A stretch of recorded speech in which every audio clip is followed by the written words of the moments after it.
Somebody call 911. Wait, we need to be like more over here. Hi everybody, welcome back to yet another video from me. I'm terrible at intros. I'm just terrible at them.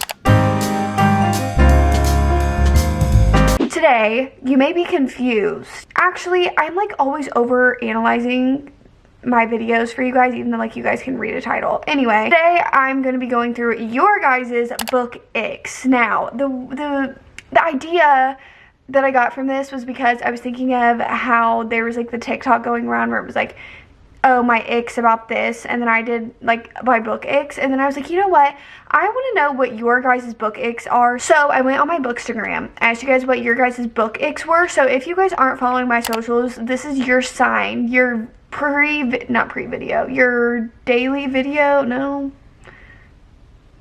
your video-ly reminder to be following my other socials, because I try to be active on those with you guys. I asked you guys over there what your book icks were, and we're gonna go through them today, and we're just gonna kind of have like a chill chatty video. I like doing these sometimes. So that's that. Let's talk about your guys' book icks. But before we get into your guys' book icks, I do want to say a quick thank you to today's sponsor, which is Geology. Guess what, guys? We are talking about Geology again. And in case you guys are wondering, yes, this is the same exact Geology that is the 16-time award-winning skincare brand, but today we are going to be talking about their co-wash. You guys know I've talked about their co-wash a few times on my channel. I really love it. I take my hair care very seriously, okay?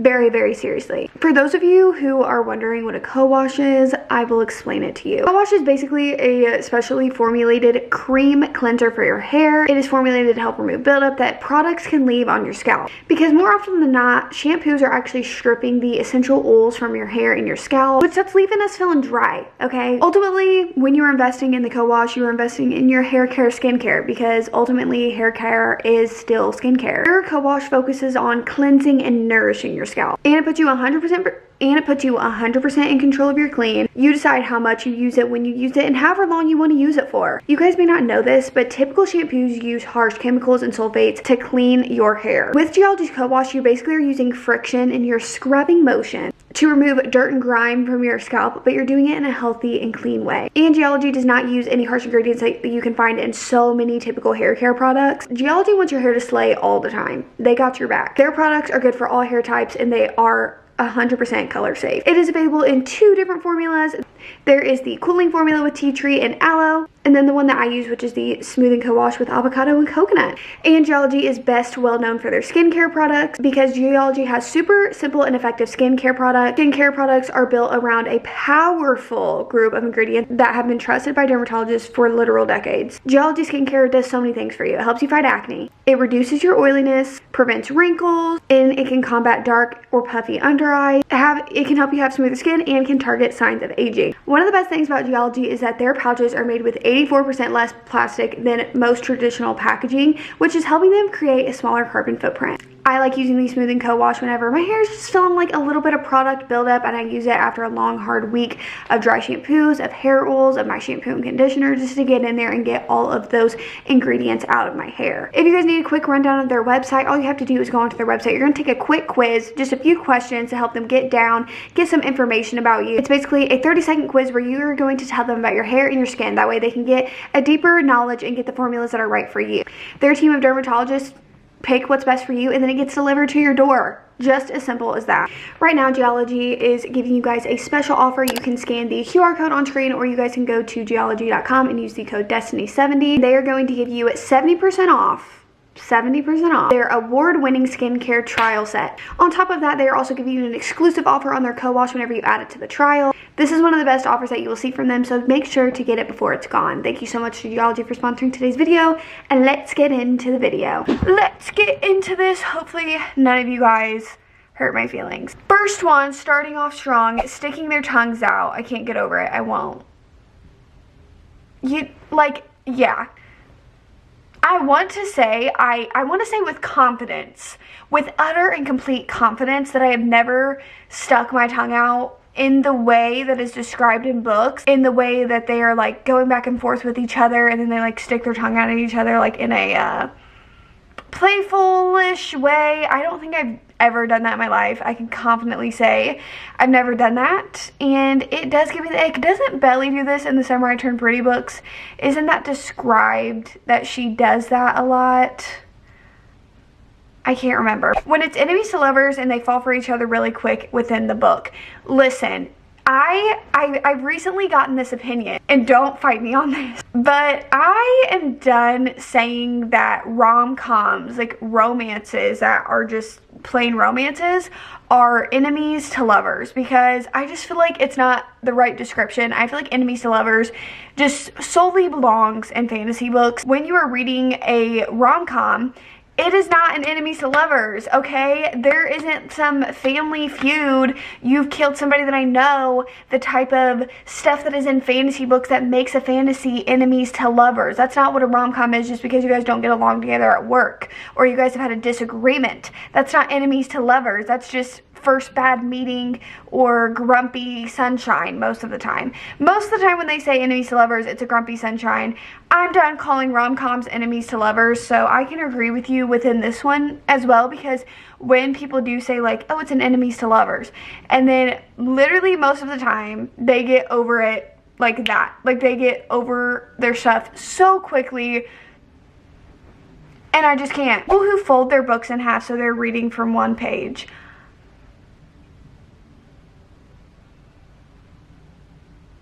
I mean, yeah, like, me too. I hate when people do that. On a real note, I do that a lot. Literally, it's one of my favorite things to do. I just love holding a book and folding it in half and just holding it with my hands. I don't know why I've been like that. Literally since a child. Since a wee child. I have been doing that since a wee child, okay? And I don't think it's ever changing. I just love doing it. There's something about holding that book. You know what? If you're the person that said this, I'm about to trigger you. But there's just something about holding that book like this for me that always hits. And I feel like it's the aesthetic. Like, I feel like when you watch like TV shows and stuff, like the mysterious person reading always is holding their book like this. Why is this so aesthetic to me? When books aren't floppy. Literally, it kills me. Let me find a book, the example of this. I mean, I feel like this one is pretty floppy for hardback, but like, for example, whenever you have to like, it's like a mat, because this cover is like a mat, and whenever you have to like crack it open, like with the ACOTAR books, the ACOTAR books are floppy, but like I can't read a book like this and not crack the spine. I'm sorry. I know so many of you guys, I literally think I saw somebody that was like cracking the spine, cracking the spine. I am a serial book spine cracker. I crack book spines all of the time. It's literally one of the first things that I do is I go through the book. As soon as I don't feel that it has the lax, I just literally do one of these and just crack it, because it's just what's comfortable for me and it makes me happy. When they describe eyes as orbs, I agree with you, because I thought we left that back in like the Wattpad days, you know, like I thought that whenever I started reading books, like authors were going to kind of drop that. Like I thought it was a very like, you know, Wattpad, like we're all trying to, like we all went through that phase. Was I the only one that went through a heavy Wattpad phase, which I know I'm not, but then I was like convinced that I could read the next like revolutionary Wattpad book. I never published one, ever, but it was bad. But I thought that that was behind me, like some of the descriptions that people used on Wattpad. Orbs, I don't know what it was about the word orbs to describe your irises. And I'll admit, the first, second, maybe even third time that I read that on Wattpad and they said, his icy blue orbs were just staring back at my face. Like, yeah, I probably ate that up. I probably ate breakfast, lunch, and dinner, ate that up. Now, when I'm like reading a book and it's like, his piercing grey orbs were just staring a hole through me, I'm like, no, just say eyes. Like, just say eyes. This right here, when the character doesn't realize they said their thoughts out loud, be so for real. I have never cognitively thought something and then not realized that I put those words out into the universe verbally. I've never thought something, like I've never been looking at somebody and been thinking and then said it and not realize that I said it. You know, maybe some people have, I just haven't. But whenever that happens in books, instant. I'll show you guys. Anytime that happens in books, I'm like, It's even worse when like the moment passes, so they'll say it and they'll look at the person they're talking to, they're like, did I just say that out loud? And they're like, yeah. And then they just move past it. I simply could never. Drunk driving. Tell me why this happens in books so much more than you think. And I don't know if like we're talking about the same thing, but what I'm talking about is when the two characters have been out like drinking or, well, drinking, yeah. And then one of them have drove there, but like one of them hasn't drank that much, or let's sit and sober up for a bit. No. If you are drinking, you don't just sit for like 30 minutes and all of a sudden you're good to drive. Just order the Uber. Or walk. When a character stutters to be quirky, literally, not even when they're like trying to be quirky, when the character, like, say they're in like a tense situation and they're like, what? I'm like, every time I see stutter, I just act like it's not there. Like when it's in a situation like that, I'm not talking about somebody having an actual stutter. I'm literally just talking about like when they're in a situation, they're like, what? I'm like, no man is worth that, you know? Authors trying to be hip and using cringe language to appeal to the youth. Literally, how many times that has happened to me this month alone? I feel like it hasn't happened to me in a while. This month alone, I've been reading books where they try to put in slang, and I'm like, we don't have to do this. Especially when you're reading it and the author isn't very up to date with slang, so then not only are they now using the slang, but now they're using the slang, but it's outdated. Oh my god, I think I've read a book that had the slang term cap, and I almost chucked that book across the room. Listen, authors, we love you, and I appreciate all of the work that you put in. Please, we're fine without the slang word. I swear that we can still find that character relatable and likable without you putting that slang word in there. I promise. The first 40-ish pages of a book, I just want to skip to the plot actually progressing. That is literally me. That is so me. God, that's me. The first 40 pages of a book, and this doesn't apply to series, sometimes it does, but the first 40 pages of a book, why are they so hard for me to get through? Like, I noticed that, especially this month, I was like, wow, like, I just want to get to the plot. I don't really want the preface. I just want, you know what, I'm fine with this just going straight into you guys talking. I'm fine with that. We can just go straight to the plot. I mean, the preface is needed, you know, all of those like details in the beginning, but it's just like, it's not the most enjoyable, and it is extremely hard for me to get through. Stickers that don't come off. When publishing companies decide, oh, this is about to be a TV show, movie, whatever you want, and then they just put the, like, you think it's a sticker, and then you go home and try to take it off, and then you realize it's printed on there. That, hey, publishing companies, if you're watching this video for some reason, stop. Okay? Chances are we know that it's about to be a movie or TV show. Even if we didn't, go ahead and put that sticker on there. It should be easily removed, and it should not be permanent in any way. And I feel the same exact way when you have the book club ones. Listen, I don't care whose book club this is a part of. I love Reese Witherspoon's book club. I don't care if that book's a part of it though. I'm not against you putting the little sticker, but when you guys print and put the Reese's book club thing permanently on there, there's a rage inside of me that I feel. This, and I have recently spoke about this.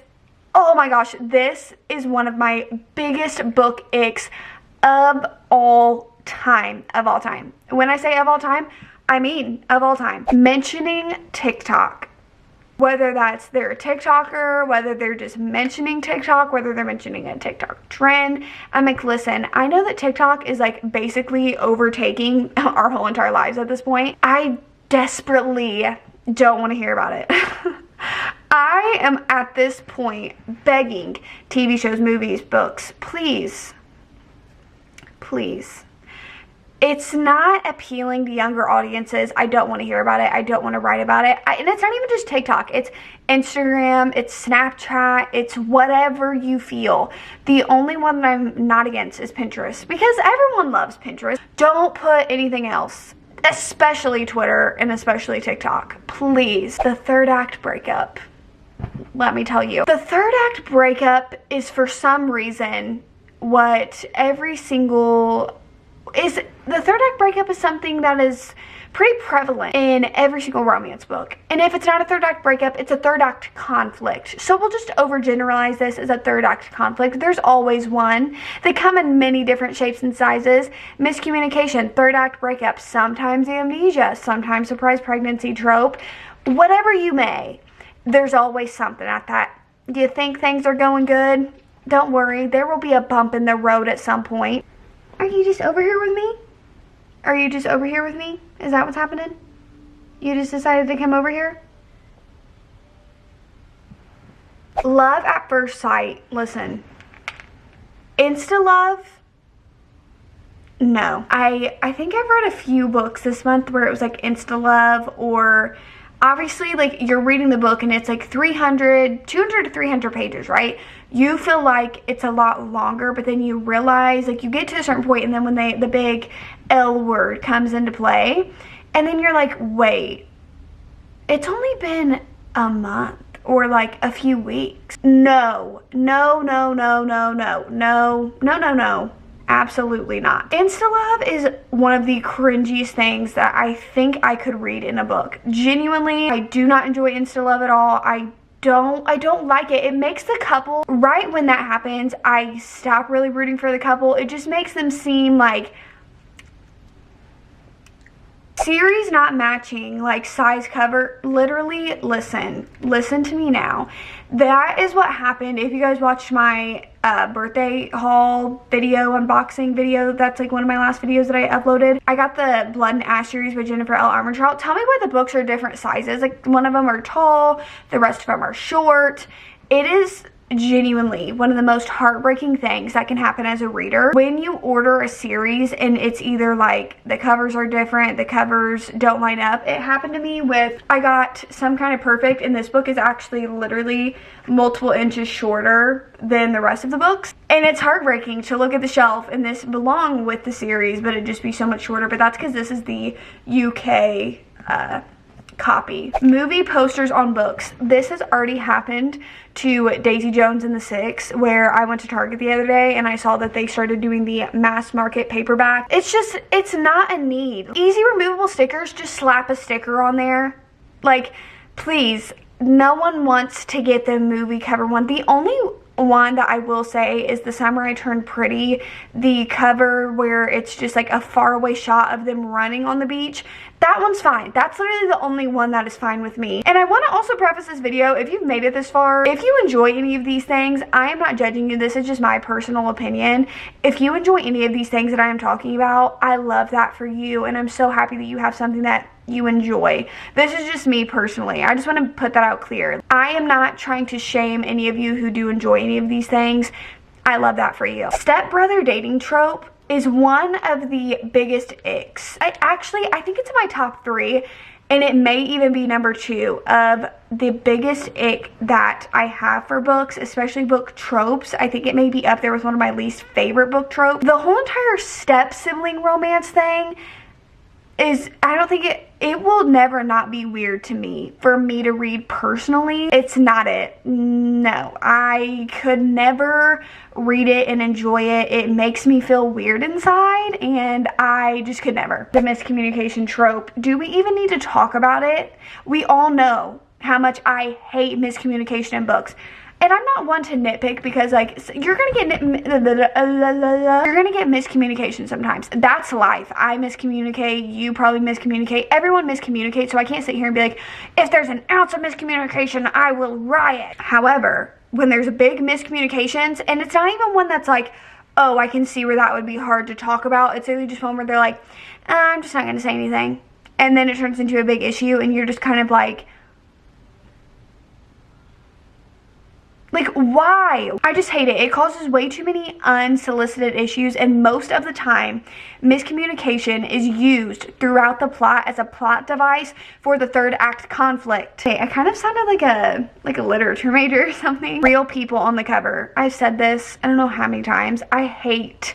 And here's the thing, I never hold this against the author, because I found out that authors rarely have much control over, or it may just be it may just depend on the publishing company, but I heard that authors do not get much control over their cover. Don't take this as fact, and I should probably just look this up. I heard that the publishing company basically hires whoever to do your cover art design, and then that's that. Let's look it up. It's true that authors almost never contractually have approval over their covers, though they do sometimes have something called consult or consolation, often negotiated into the contract by an agent. So it says the publishers have a whole entire art department, and they do tons of market research, and you know, authors. So I don't blame authors when they have a man on the cover, because ultimately that's what the publishing company is doing. But if you guys have whole entire art departments of research analysts on what does well,